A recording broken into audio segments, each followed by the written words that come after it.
Sir हमें कई बार ये भी सुनने को मिलता है कि कई बड़े इंस्टीट्यूट्स पे आरोप लगते हैं कि सिर्फ वो टॉपर्स पर ही ध्यान देते हैं। तो सर इस बात में कितनी सच्चाई है? नहीं नहीं, देखो ये तो मैंने अभी बताया कि कहा जाता है कि मैट्रिक्स से हर साल ट्रक भर भर के जेई नीट और आईआईटी के अंदर स्टूडेंट्स जाते हैं, तो ये बात कहाँ तक सच है? अरे मैं तुम्हें तब से यही तो बता रहा हूँ, ये बात एकदम सच है। आगे कुछ कर सकते हैं, मतलब जेई की प्रिपरेशन करने के बाद अगर नहीं हो रहा है उनका? देखो ये आपने क्वेश्चन बहुत पेसिमिस्टिक तरीके से पूछा जेई के है। अंदर सीट तो फिक्स होती है बिल्कुल।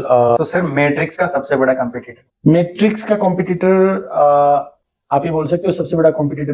एक मैं जहाँ भी जाता हूँ और मुझे बहुत सी कॉल भी आती है तो वो यही बोलते हैं कि एग्जाम चाहे कोई भी हो, बेस्ट तो मैट्रिक्स ही है। ये बिल्कुल तो सर उस बात से आप, मैं कह रहा हूँ ये बिल्कुल उस बात से पर्दा उठाओ आज। पर्दा हटाया हुआ है एकदम हमने हर।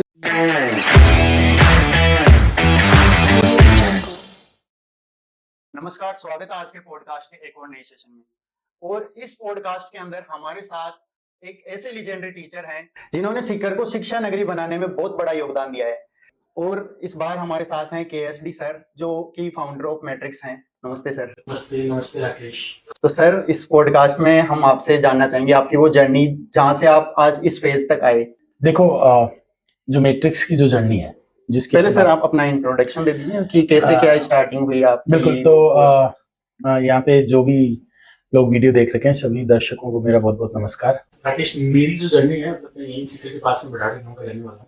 शुरू में गांव में ही पढ़ाई की हमने। स्टार्टिंग में जो भी एजुकेशन स्कूलिंग वगैरह था वो यहीं पे गांव में ही हुई। उसके बाद में ऐसे स्कूल सीकर में था और फिर उसके बाद कोटा राजस्थान, वहाँ से मैंने कोचिंग की। उस टाइम सीकर में जेई वगैरह कोचिंग वगैरह चौथा था। और उसके बाद जो इंजीनियरिंग है वो मैंने IIT खड़गपुर से कंप्लीट किया। हमारे साथ में जो यहाँ पे अनिल गोरा सर और नरेंद्र कोक सर है वो भी हमारे साथ ही थे वहाँ पे IIT खड़गपुर में। IIT के बाद में MBA किया मैंने अहमदाबाद से। कुछ साल बाहर काम करने के बाद हम लोगों ने जो मैट्रिक्स स्टार्ट किया। स्कूलिंग कर रहे थे तो उसी टाइम आप ये आ गए थे माइंड में कि मेरे को IIT करना है? नहीं, ऐसा नहीं था। पता भी नहीं था पहले, बहुत पहले से था। ये PET का एग्जाम होता था पहले, प्री इंजीनियरिंग टेस्ट। तो उसके बारे में जरूर ऐसे 8-9 में कहीं से सुना था कि इंजीनियर बनने के लिए ऐसा एग्जाम होता है। बट फिर हमारे कोई रिलेटिव है जो एक तरह से बोल सकते हो मेरे कजिन ब्रदर है जो जयपुर रहते हैं, वो IIT में उस टाइम सेलेक्ट हुए थे। मेरे ख्याल से हमारे आसपास के गाँव से विजय डाका नाम उनका। तो जब उन्होंने मेरे को कोई शादी में मिले, उन्होंने बताया कि ये इस तरह से IIT का एग्जाम होता है, इधर से आप वहाँ जा सकते हो। तो बाद में काफी लेट पता लगा, बहुत पहले इस चीज के बारे में पता। तो सर मैं ये भी जानना चाहूंगा कि आप जैसे IIT में गए, IIM अहमदाबाद से भी किया, तो सर वो एक्सपीरियंस कैसा था वहाँ का? देखो एक्सपीरियंस बहुत अच्छे थे दोनों ही। गिवन दैट हम लोग तो यहाँ पे सीकर में, अब तो यहाँ पे बहुत एक्सपोजर है, उस टाइम इतना एक्सपोजर नहीं था। आसपास जो और स्टूडेंट्स होते हैं वो मतलब बहुत अलग अलग तरह के बैकग्राउंड से आते हैं, आपको काफ़ी चीज़ें पता लगती है। इंटेलेक्चुअल क्यूरियोसिटी के पॉइंट ऑफ व्यू से भी आपको बहुत सारी चीज़ें सीखने को मिलती हैं। तो उस लिहाज से देखा जाए तो एक्सपीरियंस काफ़ी अच्छा था। और सर उसके बाद सीकर आकर आप अपना खुद का इंस्टीट्यूट स्टार्ट करना, क्योंकि आप उससे पहले CFA charter holder CFA institute USA में भी काम कर चुके हैं, तो सर ये कैसे? ये अच्छा था। ये शुरू से ही जो एजुकेशन का जो फील्ड है उसमें इंटरेस्ट था। मेरे एक और इंसिडेंटली एक और भाई साहब हैं, वो काफ़ी पहले से एजुकेशन में थे, तो ऐसे थोड़ा बहुत आइडिया तो लग ही जाता है कि कैसा फील्ड है क्या है। तो एक वो इंस्पिरेशन भी थी और थोड़ा आइडिया भी था। और इसके थ्रू एक और भी चीज़ थी कि आप बाहर कहीं काम कर रहे होते हो तो आपको बड़े शहरों में रहना पड़ता है, दूर रहना पड़ता है घर से। आप यहाँ पे सीकर में हो तो पेरेंट्स के साथ रह सकते हो। तो ये सब चीज़ें थी और एजुकेशन में बहुत इंटरेस्ट था, खुद का भी अच्छा एक्सपीरियंस था। तो उसके बाद में जो सबसे इम्पोर्टेंट चीज़ थी कि जो मेरे साथी हैं, हमारे जो को फाउंडर है मेरे साथ, बाकी लोग यहीं के रहने वाले हैं, उनके साथ मिलके करने में एक तरह से आप बोल सकते हो कि कॉन्फिडेंस भी था कि सब इतने अच्छे लोग हैं तो हम मिलके कुछ ना कुछ बढ़िया कर ही लेंगे। तो ये सब चीज़ों की वजह से आप बोल सकते हो कि ऐसे हम लोगों ने ये स्टेप लिया। तो सर आप जब कोचिंग इंस्टीट्यूट के इस फील्ड में आए, इतनी बड़ी जॉब छोड़कर, तो उस समय बहुत सारा कंपटीशन था आपके लिए, तो एक स्टार्टिंग फेज था वो। तो सर वो किस मुकाम से यहाँ तक आए, तो वो फेज कैसा रहा आपका? देखो जब भी कोई आदमी कोई नया काम करता है ना, तो एजुकेशन की बात नहीं, आप कुछ भी कर लो, आपको कंपटीशन तो वहाँ पे होगा ही। कुछ भी आप कर रहे हो वो काफी सारे लोग वो चीजें पहले से कर ही रहे होंगे, तो वो तो आपको पता ही होता है। आपको बस थोड़ा सा कॉन्फिडेंस होना चाहिए, ट्रस्ट होना चाहिए कि आपकी जो अप्रोच है, आप जो चीजें डिलीवर करना चाहते हैं लोगों को वो पसंद आएंगी और आप वो चीजें अच्छे से कर पाएंगे। आप बोल सकते हो कि जो चीजें करने की जो टेक्निकल एक्सपर्टीज है वो अगर आपके पास है, आप कमिटमेंट के साथ काम करोगे तो जनरली सब अच्छा ही होगा। मतलब ये आप इस फेथ के साथ चलोगे, क्योंकि एजुकेशन नहीं, आप कुछ भी कर लो, आपको वो कंपटीशन तो वहां पे मिलेगा ही। सर मैं एक और क्वेश्चन पूछना चाहूंगा कि मैट्रिक्स अभी किस किस फील्ड में एजुकेशन के अंदर काम कर रहा है? देखो मैट्रिक्स आप ऐसे समझ सकते हो कि जेई में मेरे ख्याल से परसेंटेज बेसिस पे पहले कोटा काफी ऐसे था, बट अब परसेंटेज बेसिस पे देखा जाए तो राजस्थान में by default matrix has the best results, right. पहले हम बोलते थे हम कोटा से बेटर देंगे, बट अब ऐसे जो पिछले कुछ सालों के रिजल्ट्स हैं कि they are at par with any other institution anywhere in the country. Success rate, percentage success rate etcetera इन सब टर्म्स में। उसके बाद जेई के बाद नीट की अगर हम बात करें तो नीट हमने थोड़ा लेट स्टार्ट किया, but I think we have done pretty well. As of today मेरे को ऐसे लगता है कि राजस्थान में एक दो इंस्टीट्यूट्स होंगे जहाँ पे नीट में हमारे से ज्यादा स्टूडेंट्स होंगे। लास्ट ईयर नहीं करते हुए मेरे ख्याल से 500 बच्चों से भी ज्यादा बच्चे जो है वो गवर्नमेंट मेडिकल कॉलेजेस में गए हैं, जो कि दूसरा रिजल्ट था। तो आई थिंक नीट में बहुत अच्छा पूरा सेटअप है, बहुत अच्छे रिजल्ट्स हैं, हम सब लोग मिलके उसमें बहुत अच्छा काम कर रहे हैं। उसके बाद में जो सीबीएसई आरबीएसई स्कूलिंग है तो उन सब में बहुत अच्छा है। बहुत सारे बच्चे हैं जो मेरे ख्याल से अभी जो हमारे जो स्कूल के मैनेजमेंट के कोई मेंबर एनालिसिस करके बता रहे थे कि टोटल 17 स्टेट्स के बच्चे जो है वो अभी सीबीएसई स्कूल में पढ़ रहे हैं। स्कूलिंग हो गया अपना, जेई नीट प्रिपरेशन, उसके अलावा क्लैट वगैरह के लिए भी हमारे पास सिस्टम है। It is not in line with JEE and NEET etcetera, छोटा सिस्टम है, बट ये सब चीजें हैं अभी ऑल राउंड। तो सर आप जिस टाइम जेई की प्रिपरेशन कर रहे थे तो उस टाइम पेपर क्या टफ आता था या अब टफ हो गया पेपर? मतलब किस लेवल का पेपर आने लगा है? पेपर उस टाइम सब्जेक्टिव पेपर होते थे, आप जैसे बोर्ड में एग्जाम में हम लिखते हैं उस तरह से आंसर लिखने होते थे। मेरे ख्याल से 2-3 घंटे के 3 पेपर होते थे एक ही दिन में, एक फिजिक्स का, एक केमिस्ट्री का और एक मैथ्स का। तो पेपर का पैटर्न डिफरेंट होता था डेफिनेटली। आजकल जो पेपर है वो सारे ओएमआर बेस्ड हो गए हैं। Difficulty level I would say मोर और लेस ऐसा ही होगा, बहुत अंतर नहीं होगा। बट ये आप मेरे को ऐसे जरूर लगता है कि टाइम के साथ जो कंपटीशन है अपनी कंट्री में वो बढ़ता ही जा रहा है। हालांकि सीटें की जो संख्या है वो भी बढ़ी है। 2004 के टाइम से अगर अपन 2024 20 ईयर्स में, उस टाइम मेरे ख्याल से 3000 के आसपास सीटें होती होंगी सारे आईटीज में मिला के। अब 10,000 12,000 सीटें होती हैं। तो 4 गुना सीटें बढ़ी हैं, बट बच्चे 4 गुना से भी ज्यादा बढ़े होंगे, तो कंपटीशन तो बढ़ा ही है। सर मेरा एक सवाल ये भी है कि मॉड्यूल को लेकर क्या सच्चाई है? क्या कोचिंग इंस्टीट्यूट्स खुद मॉड्यूल बनाते हैं या टीचर्स की देखरेख में मॉड्यूल्स तैयार होते हैं? मतलब कि जो मॉड्यूल्स पतले पतले मॉड्यूल्स होते हैं तो वो कितने सही है जेई के लिए, स्टूडेंट्स के लिए? नहीं, वो पतले तो वो इसलिए होते हैं कि उनमें केवल क्वेश्चंस होते हैं, उनमें सॉल्यूशंस नहीं होते हैं। और मॉड्यूल वगैरह जो होते हैं वो कोई एक दिन में तो बनते नहीं है। इट इज आप ऐसे समझो कि जब हमने स्टार्ट किया तो हमने जो भी मार्केट में जो दुनिया भर की जो बुक्स थी, स्टडी मटेरियल अवेलेबल था, वहां से बेसिकली क्वेश्चन सेलेक्ट करके मटेरियल बनाया। और फिर वो मटेरियल जो है वो हर साल रिफाइन होता है। एग्जाम्स के पैटर्न में भी बहुत सटल चेंजेस होते हैं टाइम के साथ, तो उसके हिसाब से वो अगले साल वो जो चेंजेस एग्जाम पैटर्न में होते हैं वो मॉड्यूल में भी रिफ्लेक्ट होते हैं। तो इस हिसाब से मॉड्यूल बने हैं, वो टीचर्स नहीं बनाए हैं, सीनियर फैकल्टीज ने मिलके आपस में चीज़ों पे कंसल्ट करके इस तरह से वो ओवर टाइम रिफाइन होकर प्रिपेयर हुए। जहाँ तक पतला होने की बात है तो देखो बच्चे के पास लिमिटेड टाइम होता है, और कोई भी कॉम्पिटिटिव एग्जाम में इंडिया में इतने तरह के पब्लिकेशंस होते हैं। जैसे हम इस रूम में बैठे हैं और आप IIT जेईई मैथमेटिक्स की मार्केट में जो सारी किताबें अवेलेबल है वो इस रूम में ला के रखें तो ये पूरा रूम भर जाएगा। मतलब वो बच्चा उन किताबों को पढ़ना तो दूर है, वो एक एक पेज पलट के भी साल भर में देख नहीं सकता। तो उस बच्चे के पास तो लिमिटेड टाइम होता है, डेली एक सब्जेक्ट के लिए 3 घंटे होते हैं, मतलब जितना भी होता है साल भर का टाइम होता है। तो आप being a good institution for students, it is very important that you refine your material in such a way that students are not only able to complete it, but they are also able to revise it very effectively, quite maybe 2-3 times. तो जो module पतले होते हैं, they are by design पतले, ऐसा नहीं है उनमें हाँ कि वो जो बच्चे का टाइम का जो बेस्ट पॉसिबल जो यूज हो सकता है उसके हिसाब से वो बनाए जाते हैं। और module is just one part of study material, right. उसके अलावा बहुत अलग अलग तरह के असाइनमेंट्स होते हैं, जेई मेन और एडवांस्ड के बेसिस पे अलग अलग तरह के बुकलेट्स होते हैं, डीपीपीज होते हैं, उसके अलावा है ना बहुत सारे टेस्ट पेपर्स होते हैं, क्लासरूम एग्जाम्पल्स होते हैं, टीचर्स जो है वो ये सब जो मटेरियल मैंने बताया है, इसके अलावा जैसे बहुत सारे बुक्स भी सोल्व करवाते हैं क्लास में। फॉर एग्जांपल अगर आप फिजिक्स की बात करो तो बच्चे लगभग एच वर्मा पूरा सोल्व करते हैं। जो बच्चे 12th में होते हैं वो साथ में पूरी एनसीईआरटी भी पढ़ते हैं, एनसीईआरटी की जो एक्सरसाइजेज है वो भी वो सोल्व करते हैं।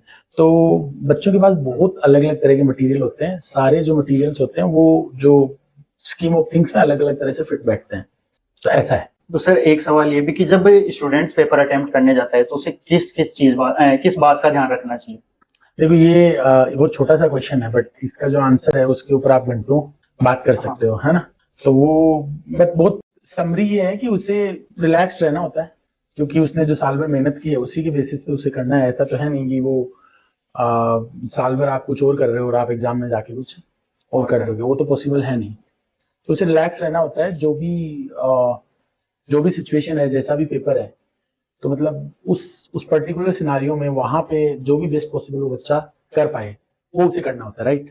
अब उसे कौन सा सब्जेक्ट पहले अटेम्प्ट करना चाहिए, एक क्वेश्चन पे कितना टाइम लगाना चाहिए, किस ऑर्डर में जाना चाहिए, किस तरह के क्वेश्चंस पहले करने चाहिए, है ना, कैलकुलेशन वाले पहले करने चाहिए या ज्यादा कैलकुलेशन वाले करने चाहिए, इजी डिफिकल्ट, तो ये सब चीजों के ऊपर तो हम बहुत डिटेल डिस्कशन कर सकते हैं। There are very refined hypothesis on each of these aspects कि कैसे बच्चों को करना चाहिए। बट मोटा मोटा जो है वो ये है कि कूल रहना होता है, जो आपको आ रहा है, जो बेस्ट आप कर सकते हो वो करना होता है। बस एक एग्जाम ही तो है, अगर सिलेक्शन नहीं भी हुआ तो भी it is just an exam, तो ज्यादा स्ट्रेस नहीं लेने का होता। सर मान लो अगर कोई स्टूडेंट सीकर में आता है तो उसे मैट्रिक्स ही क्यों चूज करनी चाहिए? ये भी आपने जो क्वेश्चन पूछा, and I am pretty sure कि आप अलग अलग लोगों से पूछोगे, है ना, तो सबके अपने अलग आंसर होंगे। बट बहुत सिंपल सी चीज जो मैं बोल सकता हूँ कि बच्चे जब सीकर पढ़ने के लिए आते हैं जेईई या नीट के लिए, तो वो चाहते हैं कि उनके जो सिलेक्शन के चांसेस हों वो मैक्सिमाइज हों।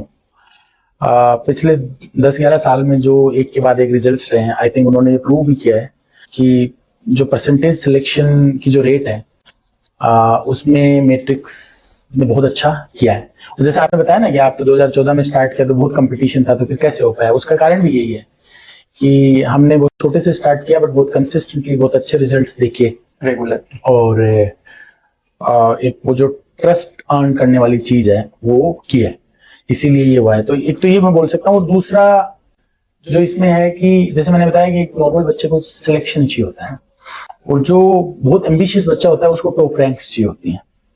और उसके लिए मेरे ख्याल से अगेन जैसे मैंने बताया कि हमारी जो टीम है उसमें जितने लोग आईआईटी से हैं, टॉप आईआईटी से हैं, बहुत सारे लोग आईएम से भी हैं, राइट। तो जो एकदम जो आप बोल सकते हो कि टियर 1 गाइडेंस जो है वो बच्चे को यहाँ पे मिल सकता है, राइट। मतलब तो मैं यही बोलूंगा कि अच्छे रिजल्ट्स और एकदम बेस्ट से बेस्ट रैंक, बहुत ही फ्रेंडली सा घर जैसा सा व्यवहार हम बच्चों के साथ, पेरेंट्स के साथ रखना चाहते हैं कि बच्चे जब सीकर में हैं तो वो स्ट्रेस फ्री रहें। तो यही सब चीजें हैं जिनके लिए मैं ये रिकमेंड कर सकता हूँ कि भी अगर आप सीकर आए हैं तो आपको मैट्रिक्स अवश्य आना चाहिए। सर एक क्वेश्चन बहुत बड़ा है कि सर हमें कई बार ये भी सुनने को मिलता है कि कई बड़े इंस्टीट्यूट्स पे आरोप लगते हैं कि सिर्फ वो टॉपर्स पर ही ध्यान देते हैं, तो सर इस बात में कितनी सच्चाई है? नहीं, देखो ये तो मैंने अभी बताया कि हम लोगों का जो आइडेंटिटी है, हम लोगों का जो आप बोल सकते हो कि जिसके लिए लोग जानते हैं वो यही है कि हाईएस्ट पॉसिबल सक्सेस रेट। अब सक्सेस रेट को हम कैसे कैलकुलेट करेंगे? Total number of students qualified divided by total number of students appeared, right. इसका मतलब जब तक आप बहुत सारे भर के बच्चों की सिलेक्शन नहीं कराओगे आपकी सिलेक्शन रेट हाई नहीं हो सकती। तो आप केवल टॉपर्स पे फोकस करके तो वो चीज कर ही नहीं सकते। But at the same time जैसे मैंने आपको पहले भी कहा था कि जब आपके पास बहुत अलग अलग तरह की वैरायटी के बच्चे होते हैं, उनमें से कुछ बच्चे होते हैं वो पहले से बहुत कुछ पढ़ रखे होते हैं, है ना, जिनको आप मेरे ख्याल से आप टॉपर बोलने की कोशिश कर रहे हैं। ऐसे तो हर बच्चा ही टॉपर होता है अपने आप में। तो उन बच्चों को जिन्होंने ऑलरेडी जो काफी एडवांस्ड है उनके लिए आपको अलग चीजें तो करनी पड़ेंगी to ensure that they are able to realize their potential, right. If someone is trying to get an AIR 100, then you cannot expect that they will achieve that by using the same methodology and material and resources which are required to just get through JEE, for example, right? Toppers जो आप बोल रहे हो वो तो definitely अलग extra चीजें करनी पड़ेंगी to ensure that they are able to achieve their potential, but हर बच्चे पे जो ध्यान देने का जो सिस्टम है, आई थिंक वो ही मैट्रिक्स को एक जो बाकी जो आप बोल सकते हो कि जो हमारा कंपटीशन है उससे हमें अलग भी करता है। तो सर जैसे कि अभी जो बच्चे नेक्स्ट ईयर एग्जाम देने वाले हैं, उनका ऐसा समय आ गया है कि उनका सेशन एंड होने वाला है या हो गया होगा, तो सर उनके पास 3-4 महीने बचे हैं। कुछ बच्चों के बैकलॉग भी हैं, कुछ बच्चों का छूट गया है, तो उन्हें समझ नहीं आ रहा कि इस मोड पे वो क्या करे अब। ये आपका जो क्वेश्चन है ना, ये बहुत सब्जेक्टिव क्वेश्चन है, और मैं बस ये बोल सकता हूँ कि इस क्वेश्चन का आंसर जो है वो हर तरह के बच्चे के लिए अलग है। जो बच्चा एकदम टॉप स्कोर कर रहा है 300 में से 280 नंबर लेट से, है ना, उसके लिए इस क्वेश्चन का आंसर, उसकी अप्रोच एकदम अलग होगी। 220 वाले के लिए एकदम अलग होगी। 150 पे है उसके लिए अलग होगी। जो 100 आउट ऑफ 300 स्कोर कर रहा है उसके लिए अलग होगी, और जो 50 मार्क्स पे है उसके लिए अलग होगी। तो it is very difficult to answer your question in entirety, but मैं अगर ऑडियंस से सुन रहे हैं तो मैं बोलूंगा कि आपके जो मेंटोर्स हैं, जो आपके टीचर्स हैं, उन्होंने डेफिनेटली या तो आपको बताया होगा कि what is the right approach for you, और अगर नहीं बताया है बाय एनी चांस, हो सकता है कि कहीं पे इस तरह की चीजें डिस्कशन नहीं होती हो, तो उस केस में आपको डेफिनेटली अपने टीचर्स और मेंटोर्स के पास जाना चाहिए और उनसे डिस्कस करना चाहिए, क्योंकि ये ऐसा क्वेश्चन नहीं है कि मैं 2-3 मिनट में ना सारे बच्चों के लिए आंसर दे दूं। सब लोगों के लिए जो जेनेरिक बात कही जा सकती है वो तो यही है कि आप बहुत मन लगा के अच्छे से पढ़ें, अपनी चीजें रिवाइज करें विदाउट स्ट्रेस की क्या होगा, और लगे रहें अपने काम में। तो ये तो सबके लिए रिलेवेंट है, बट जो एक्चुअल अप्रोच है वो हर बच्चे के लिए अलग होगी। वो यहाँ इस तरह से मेरे ख्याल से बताना उचित भी नहीं होगा। सर क्लास में बहुत सारे बच्चे ऐसे होते हैं कि वो टीचर से पूछने में हिचकिचाते हैं, शर्माते हैं। वो सोचते हैं कि यार मैं ये क्वेश्चन पूछूंगा तो कुछ बच्चे ऐसे सोचेंगे यार ये क्वेश्चन भी नहीं आता क्या इसको। तो सर उसके लिए क्या आप कहना चाहोगे? देखो, मैं तो कभी नहीं शर्माया अपनी जिंदगी में, है ना। किसी से मुझे क्लास में कुछ भी पूछना हो, क्लास के बाहर पूछना हो, बट मैं आपकी बात को समझ सकता हूँ कि कुछ लोगों को ऐसा लगता होगा। कुछ बच्चे होते हैं थोड़े शाई इंट्रोवर्ट नेचर के होते हैं, वो नहीं पूछ पाते हैं। तो देखो, जिस बच्चे का इंट्रोवर्ट नेचर है उसको अपन कितना ही फोर्स करें, हमें उसको मोटिवेट तो डेफिनेटली करना चाहिए, सो दैट वो फ्रीली बिना कोई डर के फियर के आके टीचर से अपनी चीजें पूछ पाए। But more importantly I think जो इंस्टीट्यूशंस हैं, जो जहाँ बच्चे पढ़ रहे हैं, उनको एक इस तरह का एटमोसफियर क्रिएट करना चाहिए। पहला तो कि बच्चे क्लास में ही थोड़ा इनेबल्ड रहे पूछ पाने के लिए, डर ना लगे। और दूसरा, अगर उसके बाद भी कोई नहीं पूछ पा रहा है तो आपका अच्छा 1-to-1 सेशंस हो, क्लासेस हो, डाउट काउंटर्स हो, जहाँ पे जो बच्चा बाई एनी चांस क्लास में नहीं भी पूछ पा रहा है ना, वो भी आके कम से कम आपसे बात कर पाए। अभी सर जैसे टेस्ट सीरीज स्टार्ट होंगे या होने वाले होंगे, तो सर उसमें बच्चा कैसे अपना अच्छा परफॉर्मेंस कर सकता है? ये आपका वो बिल्कुल पहले वाला जो क्वेश्चन था कि 2-3-4 महीने बाद एग्जाम है तो बच्चों को क्या करना चाहिए, बिल्कुल वैसा ही क्वेश्चन है। और इसका भी जो आंसर है ना, जैसे मैंने आपको बताया, वो हर बच्चे के लिए अलग है। This question does not have a generic answer. थोड़ा सा ये भी है कि जैसे जो बच्चा 12th के साथ है और नॉन 12th वाला है, तो उसका नॉन 12th वाले को तो अभी उसका सिलेबस ही पूरा नहीं हुआ है, उसे तो अपना पढ़ना चाहिए अच्छे से। और जो बच्चा अभी 12th के साथ है, उसका सिलेबस पूरा हो चुका है, रिवीजन वगैरह हो रहा है, तो उन लोगों को बहुत स्पेसिफिक एडवाइस दे दी गई है कि कैसे जो जेई या नीट के पॉइंट ऑफ व्यू से अपना रिवीजन है वो करते रहें, but at the same time जो एनसीईआरटी वगैरह है उसको भी प्रिपेयर करते रहें, ताकि आप बोर्ड में भी बहुत अच्छा कर पाए। और सर सीकर के बारे में आप क्या कहना चाहेंगे? क्योंकि अभी तो आपने न्यूज भी देखी थी कि कुछ दिनों पहले सीकर का नाम पूरे देश में हुआ है। ये तो देखो एक दिन होना ही था। सीकर में सब लोग आप बोल सकते हो कि इतना मन लगाकर इतनी मेहनत कर रहे हैं, इतने सारे इंस्टीट्यूशंस, इतने सारे टीचर्स, इतने सारे बच्चे हैं, इतने डेडिकेशन के साथ इतना हार्ड वर्क कर रहे हैं।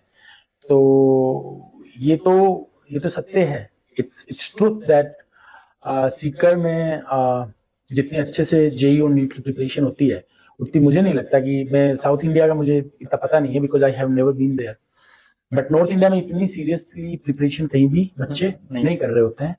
तो ये तो एक ना एक दिन होना ही था कि वो क्या बोलते हैं ना, बस समय का फेर था कि भाई कब हो। इस बार जैसे थोड़ा रिजल्ट के डेटा वेटा डिक्लेयर हुए तो एक तरह से चीजें पब्लिक होगी कि भाई सीकर में सिलेक्शन रेट जो है वो बहुत ज्यादा है। बट ये एक तरह से ना आप बोल सकते हो पेरेंट्स बहुत स्मार्ट होते हैं, उन्हें बहुत पहले से पता था।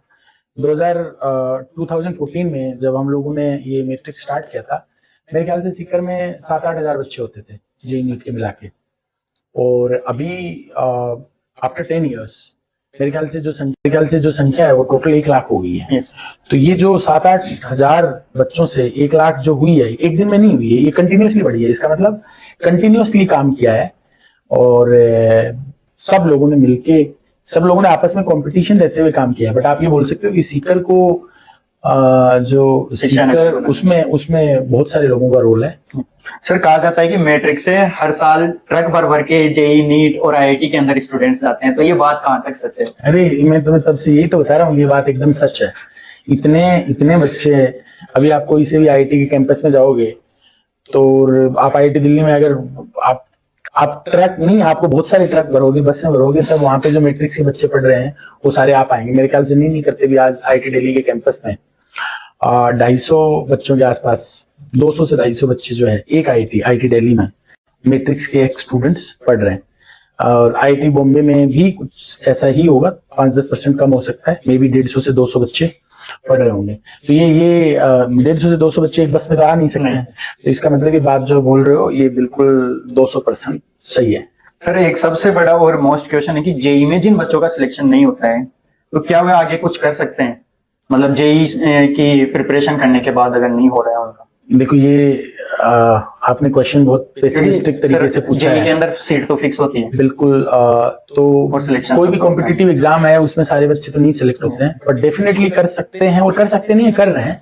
बहुत सारे बच्चे जो आईआईटी एनआईटी नहीं जा पाते, उसके अलावा और बहुत अच्छे इंजीनियरिंग इंस्टीट्यूशन है, वहां जाके वो पढ़ाई करते हैं और बहुत बढ़िया करते हैं उसके बाद में। तो that is definitely one option. उसके अलावा कुछ बच्चे हैं जो इंजीनियरिंग में जिनका मन नहीं लगता है कि यार मेरा सिलेक्शन नहीं हुआ, वो बच्चे भी कुछ भी कर रहे होते हैं। बट देखो जो जेई का जो प्रिपरेशन होता है specially, it is an exercise in problem solving. तो बच्चा ऐसा नहीं है कि कोई फिजिक्स केमिस्ट्री मैथ्स सीख रहा है, वो कोई भी नई प्रॉब्लम को कैसे सोल्व किया जाए ना, उसकी एक अप्रोच बिल्ड करता है। और वो अप्रोच तो लाइफ में हर जगह काम आती है, आगे की जो कॉम्पिटिटिव एग्जाम्स हैं उनमें भी काम आती है। इनफैक्ट मैंने ये नोटिस किया कि बहुत सारे बच्चे जो बाद में जब ग्रेजुएशन के बाद में कंपटीशन देते हैं, तो जिन बच्चों ने पहले 11th-12th के टाइम ये स्पेशलाइज्ड ट्रेनिंग ली हुई होती है, आईआईटी वगैरह की कोचिंग, वो बहुत कंफर्टेबली वो सब कर पाते हैं कंपेयर टू जो स्टूडेंट्स ये सब नहीं करते हैं। तो बहुत सारे ऑप्शंस होते हैं। मतलब again it's a topic of a podcast in itself कि बच्चे के पास आईआईटी एनआईटी में जाने के अलावा और लाइफ में क्या क्या कैरियर ऑप्शंस हैं, और हजारों ऑप्शंस होते हैं। तो इसलिए जो भी ऑडियंस है इसको देख रहे हैं, आईआईटी एनआईटी वगैरह बहुत अच्छे प्लेटफॉर्म है, definitely one of the best platforms, not just in India but मतलब आईआईटीज तो इंजीनियरिंग के हिसाब से one of the top universities in world है। बट अगर बाई चांस बच्चों का नहीं भी होता है ना, तो this is just one part of the story. उसके बाद हजारों, आप ये बोल सकते हो अनंत संभावनाएं उसके बाहर भी बच्चों के लिए एग्जिस्ट करती हैं। सर अभी जो बच्चे सीकर आएंगे तो उनके लिए आप क्या कहना चाहेंगे? अभी तो बच्चों का सेशन चल रहा है जो अगले साल सीकर आएंगे, मिड सेशन। तो अभी तो जहां हो मस्त रहें, अच्छे से पढ़ाई करें। घर पे रह रहे हैं तो घर पे रहने को एंजॉय करें, क्योंकि घर से बाहर हॉस्टल में या पीजी में रहना जो है वो थोड़ा डिफिकल्ट होता है, घर जितना आसान नहीं होता है कई बार। तो ये आपका लास्ट साल एक तरह से घर पे रहने का, उसको बहुत अच्छे से एंजॉय करें। और यहाँ आके आप किन लोगों की मेंटरशिप में पढ़ते हैं, that is a very important decision. तो आपके आसपास के जो लोग हैं उनसे बातचीत करके, बहुत अच्छे से रिसर्च करके, ऑनलाइन ऑफलाइन सब तरह से, और उसके बाद ही डिसीजन लें कि आपको क्या करना है। सर अभी एक क्वेश्चन और, इसके बाद एक क्वेश्चन और है। तो सर मैट्रिक्स का सबसे बड़ा कंपटीटर कौन? मैट्रिक्स का कॉम्पिटिटर आप ये बोल सकते हो सबसे बड़ा कॉम्पिटिटर मैट्रिक्स ही है। क्योंकि हम लोग ये प्रयास करते हैं कि यार इस बार जो है वो हम जो बच्चों को डिलीवर कर रहे हैं वो लास्ट ईयर से हर महीने पे बेटर होनी चाहिए, राइट। तो हम बेसिकली जो हमारा जो अभी एग्जिस्टिंग, आप ऐसे समझ सकते हो कि अब अगले 12 महीने में हमारे जो पिछले 12 महीने से थे हम उसी से कम्पीट करेंगे कि लास्ट ईयर हमने जो डिलीवर किया उससे let us try to do deliver better than that. तो सबसे बड़े कंपटीशन तो खुद ही है, क्योंकि खुद कोई भी जो सिस्टम होता है वो अपने आप को जितना अच्छे से जानता है वो दूसरे सिस्टम को उतना अच्छे से कभी जान नहीं सकता। तो जब आप compete कर रहे होते हो तो the best competition is your own identity, कि उससे थोड़ा और बेटर कर लेता है। सर अब मेरा एक लास्ट क्वेश्चन है। सर एक मैं जहां भी जाता हूँ और मुझे बहुत सी कॉल भी आती है, तो वो यही बोलते हैं कि एग्जाम चाहे कोई भी हो, बेस्ट तो मैट्रिक्स ही है। ये तो बिल्कुल सर 100% उस बात से आप मैं कह रहा हूँ ये बिल्कुल उस बात से 100% पर्दा उठाओ आज। पर्दा हटाया हुआ है एकदम। हमने हर जगह ये बात हम कहते हैं कि एग्जाम कोई भी हो, जेई हो, नीट हो, 10th 12th सीबीएसई हो, बेस्ट तो मैट्रिक्स ही है। तो ये तो बिल्कुल पर्दा उठा हुआ है, ये तो आप बोल सकते हो कि 500% सही बात है। बेस्ट तो मैट्रिक्स ही है, बहुत सारे अच्छे इंस्टीट्यूशन है। धन्यवाद सर हमारे ठीक हो गया, आज में आने के लिए। Thank you.